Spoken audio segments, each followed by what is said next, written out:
Well, Donald Trump says the US has reached a framework deal over Greenland with European leaders. Let's go straight to Greenland. In the capital there, we find CNN international diplomatic editor Nick Robertson. Nick, a lot changes in the 24 hours since we spoke. Now there is a deal, a bit of a framework. Are you clear as to what that framework is?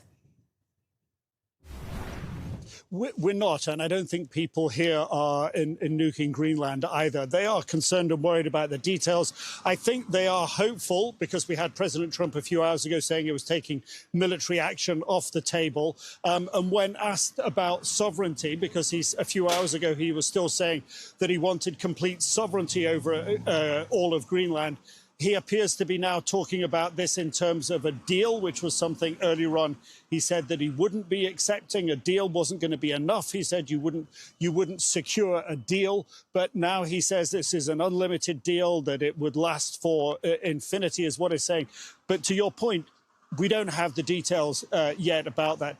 I think it's significant that he has agreed this framework with Mark Rutte, the Secretary General of NATO, because NATO has been, and the Secretary General of NATO have been saying, along with the Danish Foreign Minister and others, that there is a way for NATO to step up security across all of the Arctic region, not just Greenland, stretching more than 1,000 miles from here towards Russia, a long, long way from Greenland, that they can do that.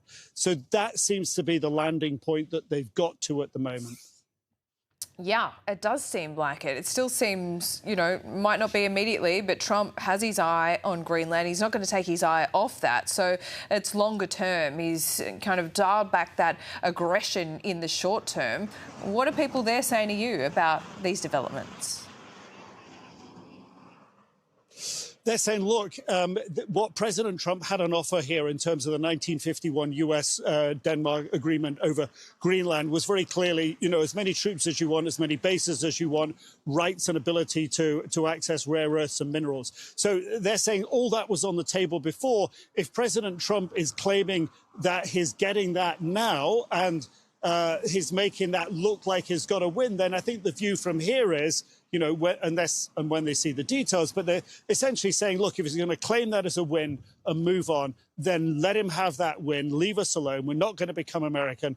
I think the question at the moment, and I'm getting this from my colleague Kevin Liptak at the White House, some of the conversations that they're beginning to have from their sources are indicating that perhaps this 1951 deal gets reviewed in some way. Perhaps there's some language in there that gives President Trump closer to what he wants. But absolutely, I think the people here feel relieved that that pressure and threat of becoming American citizens, that seems to be receding into the distance. But plenty of politicians in Europe, in this Nordic region, who still, very cautious about dealing with President Trump, don't know what's been signed up to now and what problems that will bring tomorrow.